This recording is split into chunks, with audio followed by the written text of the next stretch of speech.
Imensa alegria estar aqui, ser convidado para dar essa palestra.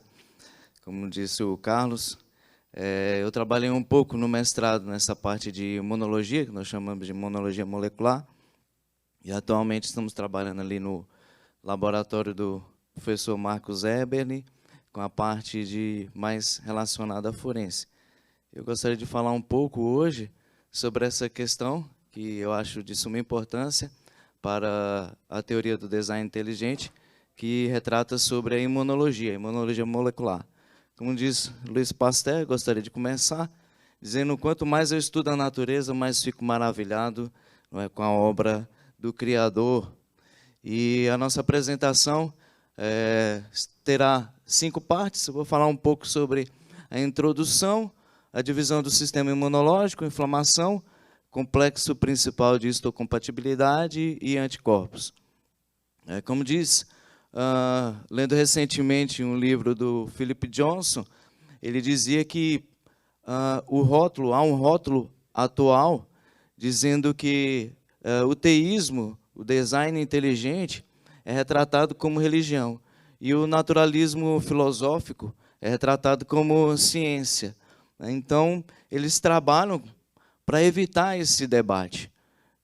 Nós, como do design inteligente, nós devemos trabalhar e entender quais são as bases que nós temos desse designer.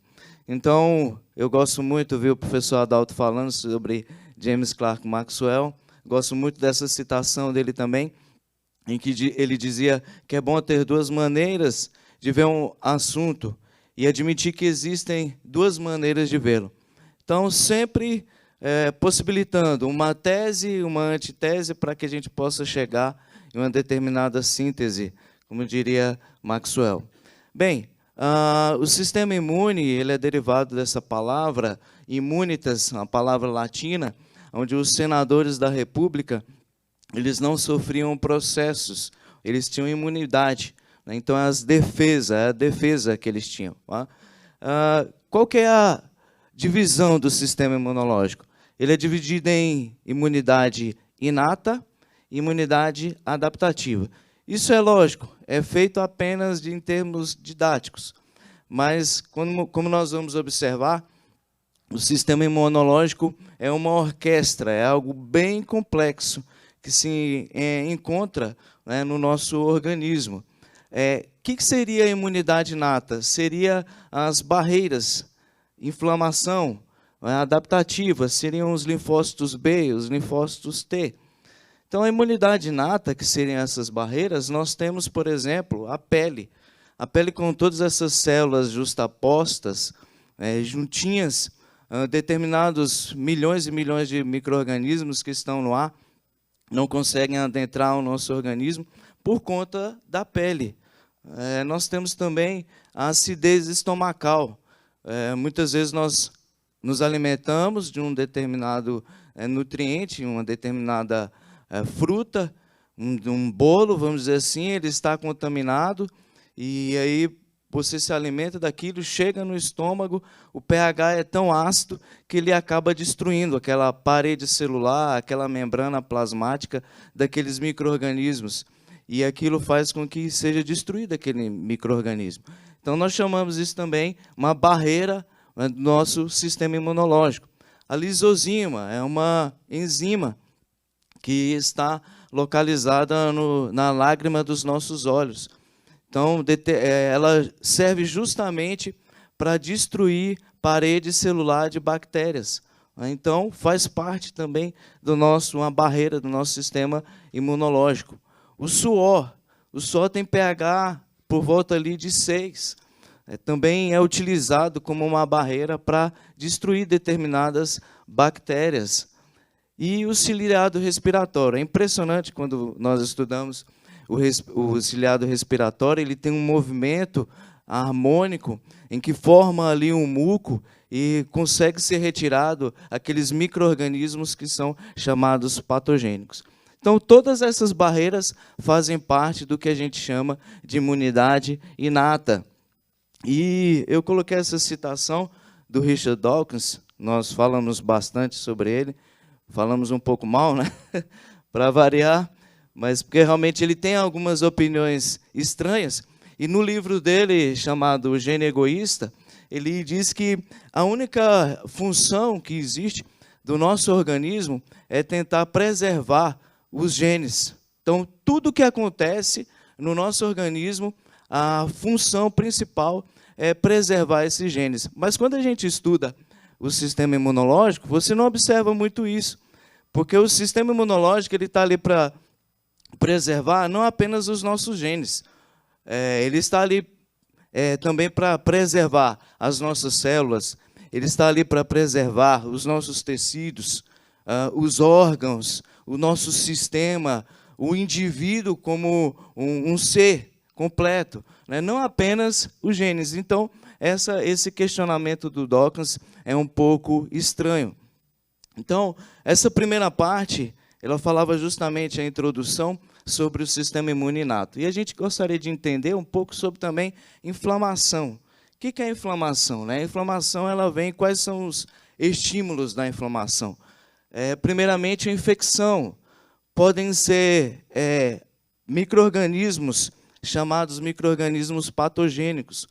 Podem ser também agentes químicos, uma substância química, como o cloro, um ácido sulfúrico, não é? Qualquer substância química que queime a pele, ou então que você esteja ingerindo, vai causar ali uma inflamação no organismo. Calor, no aumento de temperatura, você chega próximo a um ambiente que está quente, pode inflamar também ali a sua pele. Isquemia, que é a falta de oxigênio.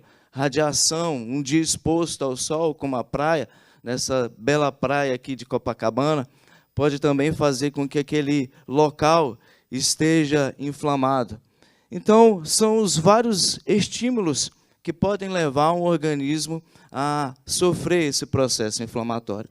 Como que acontece esse processo inflamatório? Primeiramente, nós vemos que há uma vasoconstrição reflexiva, né, uma reflexa. Por quê? Vamos imaginar que você esteja andando em um determinado local e aí você se esbarre em um espinho e aquele espinho entre ali na sua pele, perfurando ali sua pele. Então, aqueles vários vasos sanguíneos, primeiro momento, eles vão, para estancar aquela hemorragia, eles vão diminuir o diâmetro deles, né? Então, vai haver essa vasoconstrição. Mas, posteriormente, há determinadas células do nosso sistema imunológico que são chamadas células residentes, podem ser macrófagos ou neutrófilos, são as células do sistema imunológico, elas estão habitando ali aquele tecido. Então, no momento que você ou eu é perfurado por esse espinho e entra ali aqueles vários micro-organismos, esses macrófagos, eles ingerem esses micro-organismos patogênicos, destroem esses micro-organismos por meio das lisosomas e liberam o que a gente chama de histamina. E essa histamina ela faz com que haja uma dilatação dos vasos sanguíneos que estão próximos àquela infecção. Então, nós já vemos aí um pouco, né, de toda essa antevidência genial do nosso design. Aqui está uma breve ilustração falando sobre esses macrófagos residentes, porque é impressionante que o nosso tecido já há determinadas células do sistema imunológico que habitam esse tecido, todas as partes do nosso tecido, e que eles estão ali justamente para que, se houver uma determinada invasão de um micro-organismo patogênico, ele possa ser destruído. Então, temos lá um macrófago, está ali ingerindo uma bactéria, esse macrófago libera algumas substâncias químicas, nós chamamos de citocinas, por exemplo, o TNF e a interleucina 1. E ela tem uma função, é como se fosse a linguagem do sistema imunológico. Como que o sistema imunológico ele conversa, não é, com as outras células? Por meio dessas quimiocinas, por meio dessas substâncias químicas. Daí, formam-se na parede do vaso sanguíneo formam-se ali integrinas, que são partes de moléculas de proteína que têm a função de aderir às células do sangue, às células do nosso sistema imunológico, que estão passando ali por aquele ambiente. Então, é como se fosse um sinal, é um alerta. Ó, aquele ambiente precisa, tem ali uma infecção, tem ali determinados micro-organismos, e esses micro-organismos precisam ser destruídos. Então, o macrófago ingere a célula, ingere ali a bactéria, libera essas substâncias, e as células do sistema imunológico que estão passando por aquele ambiente, por meio do vaso sanguíneo, começam a aderir à superfície daquela parede do vaso sanguíneo. E ela sofre esse processo que a gente chama de rolagem, ativam essas integrinas, ela tem uma adesão e, por último, o último passo, que é a transmigração ou diapedese. É impressionante quando nós olhamos assim, porque esse espaço é apertado, não é? É um espaço extremamente apertado, mas a célula ela consegue passar. Então, nós podemos observar e entender o quão esse designer, por meio de toda a problemática que existe numa infecção, ele consegue levar células para aquele local, não é? Consegue haver uma comunicação com essas células do nosso sistema imunológico, conversar e falar, olha, é necessário atacar o invasor. É um ambiente apertado, mas mesmo assim ela passa. Aqui, só falando um pouco, são os vários receptores que são estimulados na membrana plasmática das células do sistema imunológico. Eles são estimulados e daí eles também grudam esses receptores com os receptores da célula da parede do vaso sanguíneo. Nesse momento, no momento da infecção, no momento da inflamação. Então, vamos imaginar que houve ali a ruptura da pele. No momento que há a ruptura da pele, nós sabemos que a membrana plasmática das nossas células são formadas por fosfolipídios. Esses fosfolipídios, eles são quebrados em ácido araquidônico por meio dessa enzima chamada fosfolipase, em que formam os leucotrienos e as prostaglandinas. Por isso que normalmente nós sentimos dor e os vasos sanguíneos, no momento da inflamação, eles são dilatados, não é? Por que a inflamação acontece? O meu organismo e o seu organismo entendem que é necessário eliminar patógenos infecciosos. E também que, não só isso, não só a questão de eliminar aqueles patógenos, mas também de pegar aquele tecido que foi lesado e remodelar esse tecido que foi danificado. Tá? Então, vamos imaginar aqui, nós temos aqui um tecido que é normal, há ali algumas células do tecido do sistema imunológico, que está no seu tecido conjuntivo, e aí aqui é um tecido que foi inflamado. Qual a diferença que a gente nota? Primeiro, uma vasodilatação, né, do vaso sanguíneo. Ele se torna bem maior. A figura também mostra um pouco que essa célula do tecido que está inflamado, ela ficou um pouquinho mais separada. Várias células do sistema imunológico já estão indo para aquele ambiente. Né? Então, toda uma cadeia de reações e toda uma série de coisas aconteceu por meio dessa inflamação. E isso acontece para me proteger, para te proteger. A inflamação. Então, por isso que normalmente, devido a essa vasodilatação, nós observamos calor, nós observamos dor, o vaso foi dilatado, há uma maior concentração de sangue naquele ambiente, né?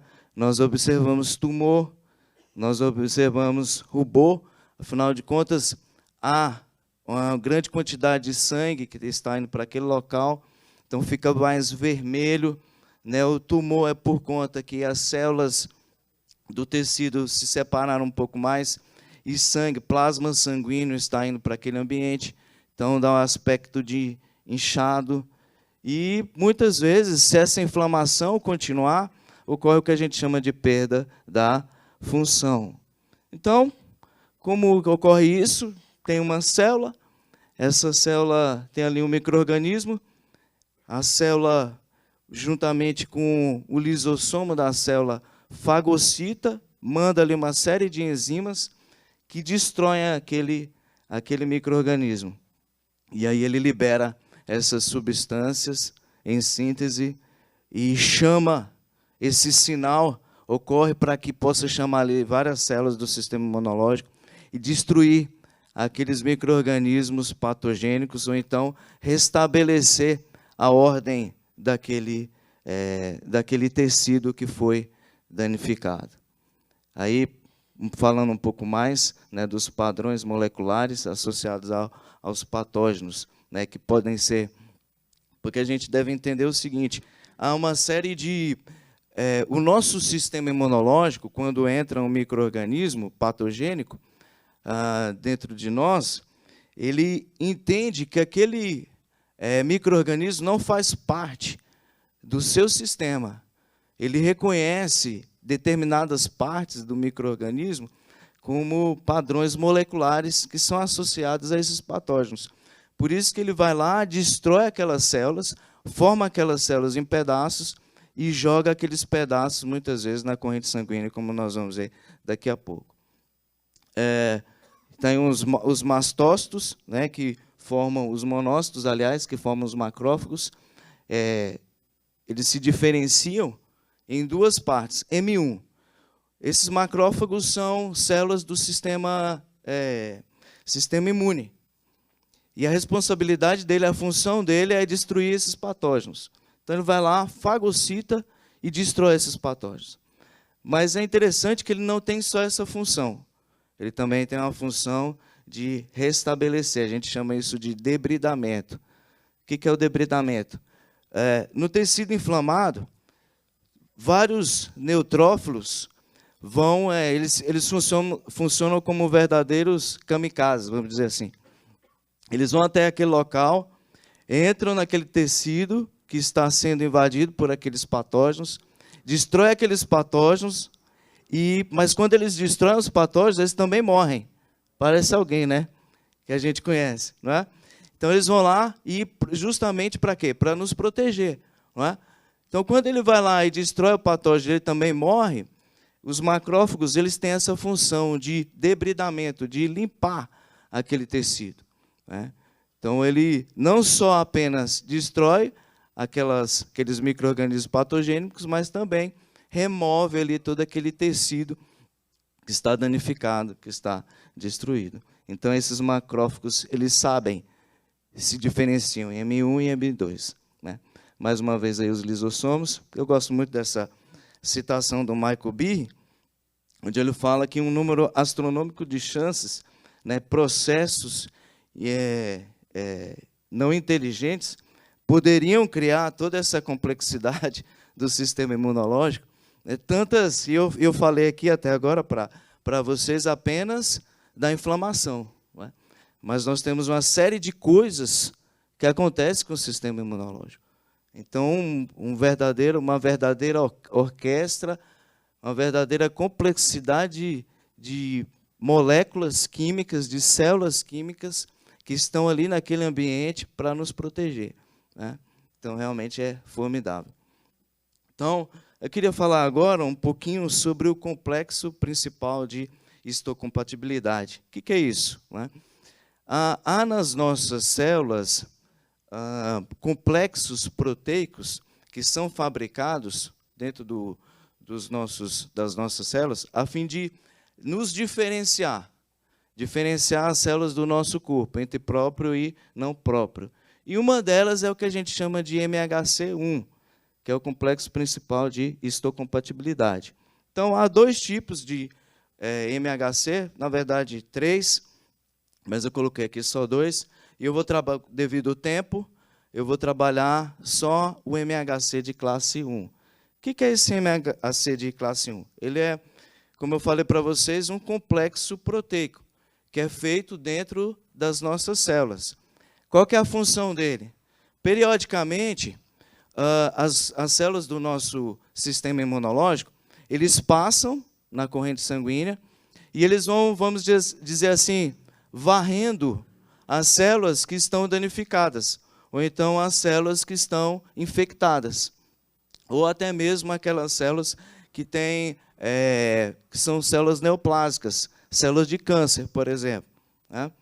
Então, esse MHC ele é construído dentro da nossa célula, e ele pega partes da nossa célula e leva para a membrana plasmática. E quando o macrófago passa ali por aquela região, ele se liga a esse MHC de classe 1 e verifica, opa, essa célula aqui, ela apresentou um antígeno, apresentou um pedaço da célula que é própria, então não vou fazer nada com ela, não é? Mas se ela apresentar uma parte de um tecido que, por exemplo, tenha sido infectada por vírus, o macrófago vai lá e destrói aquela célula. Então, a função do MHC de classe 1 é justamente essa, é de apresentar esse antígeno e mostrar para as células do sistema imune, no caso o macrófago, que ela está apresentando uma parte ali da molécula que é própria. Então, eu tenho aqui o MHC. Então, qual que é a função? Distinguir o próprio do não próprio.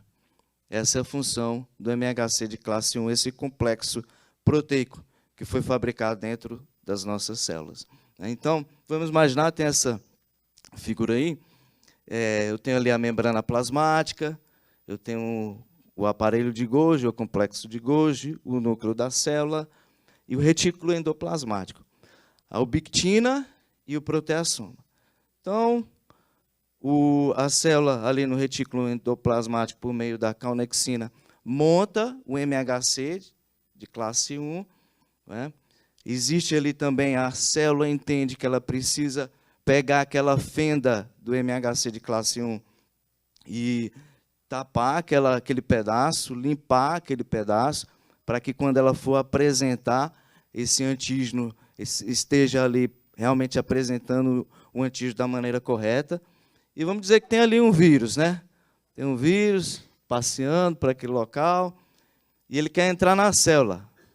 Ele consegue entrar na célula, está meio com a carinha de mal ali, né? De bad boy. Ele consegue entrar na célula e consegue produzir aquelas proteínas dentro das nossas células. Ele produz ali várias. Quando ele consegue produzir essas proteínas, o que acontece?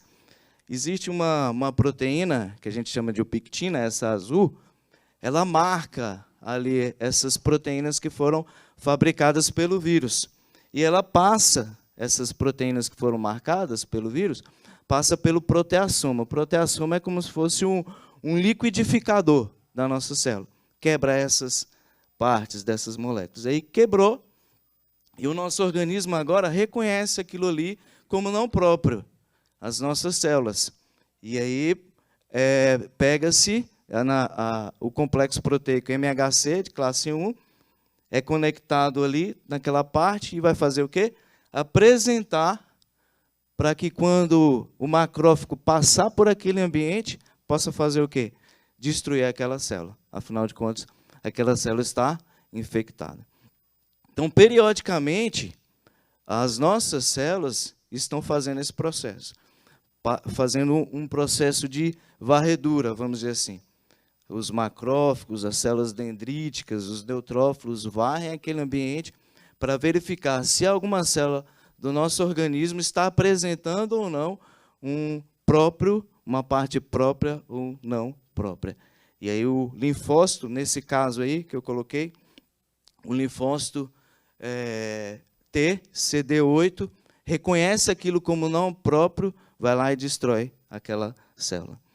Eu coloquei essa citação, porque eu procurei muito, durante algum tempo, até hoje, sobre algum artigo publicado, pelo menos na área de imunologia, que propusesse um modelo detalhado pelo qual um sistema bioquímico complexo poderia ter sido feito, né, de maneira darwiniana. E é interessante que até hoje eu não encontrei nenhum. Então, sempre, quando nós observamos tudo isso, e aqueles pilares da TDI dizem para nós da complexidade redutível. Imagine que as células do sistema imunológico não tivessem no tecido, não fossem células residentes. Ficaria mais fácil, né, para aqueles micro-organismos adentrarem no nosso organismo e atacarem. Não é? Imagine que esse complexo proteico do MHC de classe 1 não existisse. Como que a célula ia identificar o próprio do não próprio? Né? Então, tem uma série de coisas que a imunologia ela nos mostra que realmente foi feito por uma mente brilhante, uma mente, esse grande arquiteto do universo. Né? Então, queria falar agora, quase terminando a nossa apresentação, sobre os anticorpos. Os anticorpos são proteínas, glicoproteínas, na verdade. São proteínas complexas, grandes, de um peso atômico bem elevado, 120 kilodaltons, 150 kilodaltons, mas que tem uma função bem característica no nosso organismo. Então, no nosso sangue, há vários tipos de proteínas, vários tipos de anticorpos. Nós chamamos também de glicoproteínas. E a função dela é qual? É a resposta a determinados antígenos. A função do anticorpo é quando vê um antígeno que não é próprio, se ligar a ele.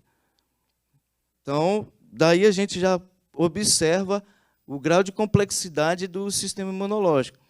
Porque há o sistema imunológico inato, com as barreiras, como eu disse lá no começo, a barreira, o pH ácido do estômago, a lisozima, não é?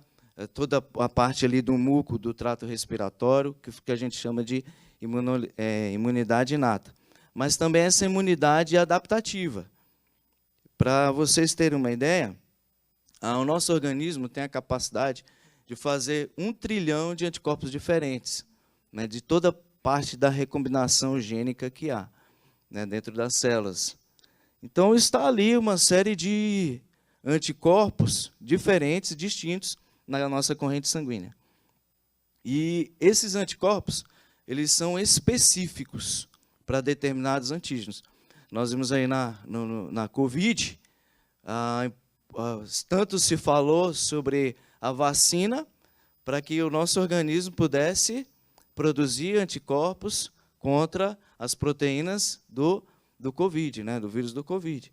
Então, realmente, esses anticorpos eles são importantes para a nossa imunidade.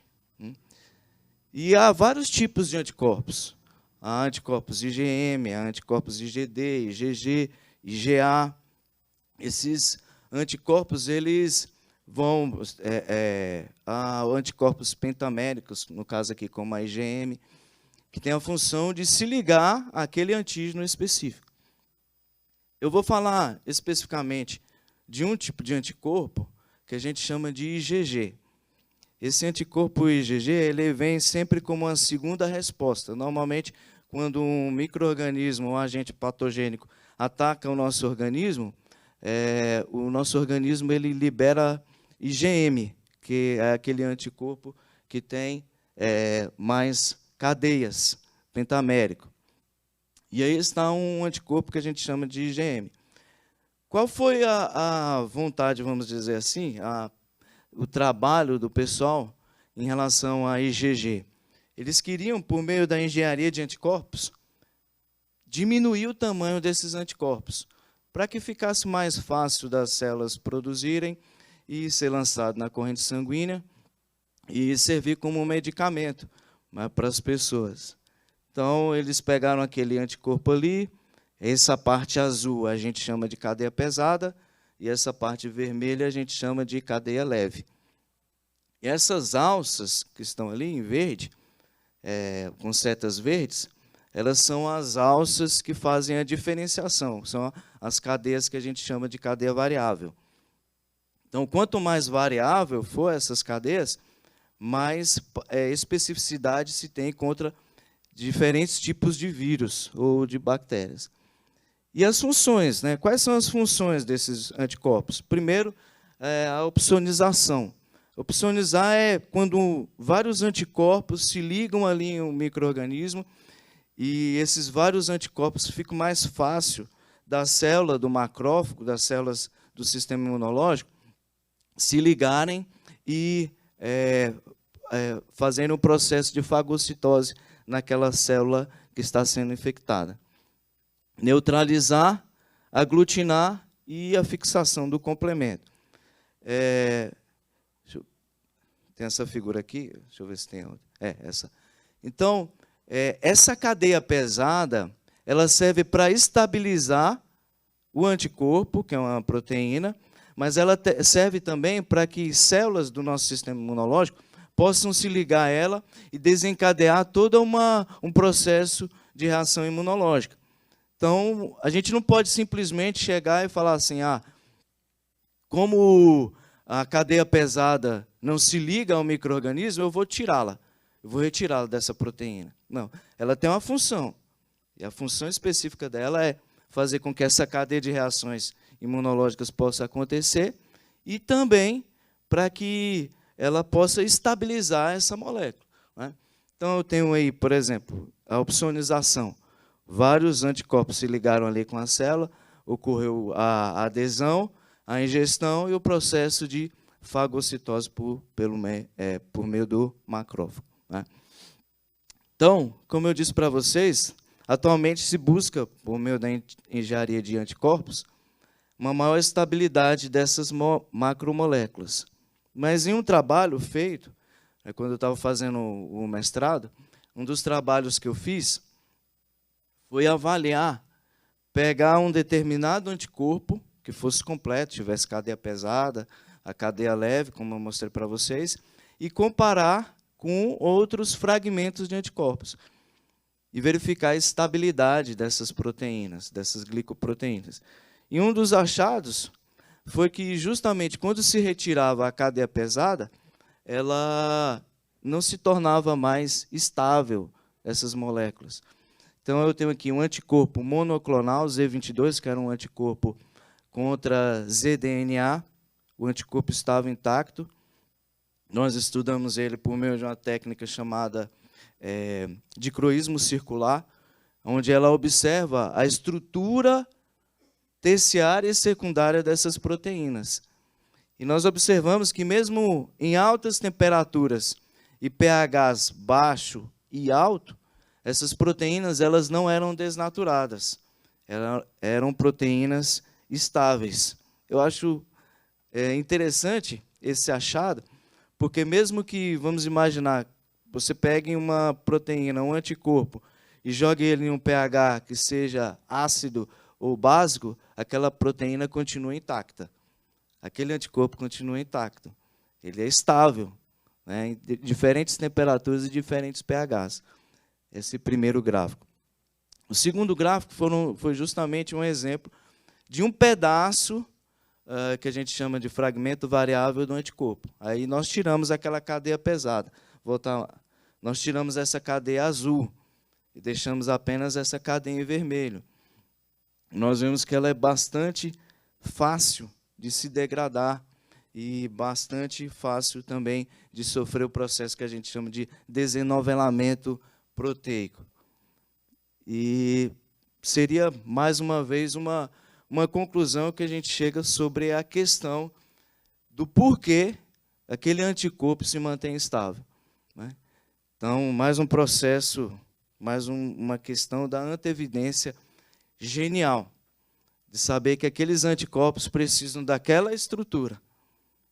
Apesar de diferentes ambientes químicos, mesmo ácidos ou diferentes temperaturas, ele suporta aquela temperatura, e suporta aquele pH específico. Interessante que, se você joga, por exemplo, um fragmento desse na corrente sanguínea, rapidamente ele é degradado. Todo aquelas substâncias químicas que estão no nosso sangue rapidamente degradam ali aquelas moléculas que estão, aqueles fragmentos de anticorpo que estão ali degradados. Então, isso mais uma vez eu cito, mais uma vez, revela a não aleatoriedade na construção dessas macromoléculas, mas uma genialidade por parte do design que produziu essas moléculas. Não é? Falei já sobre isso, falar que eu gosto muito desse jovem, para não dizer o contrário, né? Aqueles que podem fazer você acreditar em absurdos, podem fazer você cometer atrocidades. E é mais ou menos o que a gente vê na academia. Eu lembro uma vez que quando eu fui defender a minha dissertação, e a minha orientadora, ela não era ateia, né? Então, eu lembro quando a primeira coisa que eu fiz lá na dissertação foi agradecer a Deus, né? Agradecer esse grande arquiteto. Eu lembro que ela meneava a cabeça, né? Então, assim, eu lembro dessa citação do Dawkins, né? Das atrocidades. Mas, para a gente terminar, eu também lembro do famoso Sir Isaac Newton, né? De onde surge toda essa ordem e beleza que vemos no mundo? Para a gente fechar, de onde surge, né, toda essa beleza, toda essa ordem? Às vezes nós estamos andando aqui em Copacabana, vemos toda essa beleza do mar, da flor, o sistema imunológico como um todo, essa orquestra que faz todo esse processo, tudo isso para que eu e você possamos nos manter vivos, apesar, já se falou, né, já se citou em determinados artigos, inclusive na palestra de ontem nós vemos isso, 90% do que somos nós são micro-organismos. Então, ainda bem que não são todos patogênicos, né, alguns não são patogênicos, mas o nosso organismo está preparado, sim, para nos defender, né? E nós devemos isso, agradecer a esse grande design inteligente. Muito obrigado, pessoal.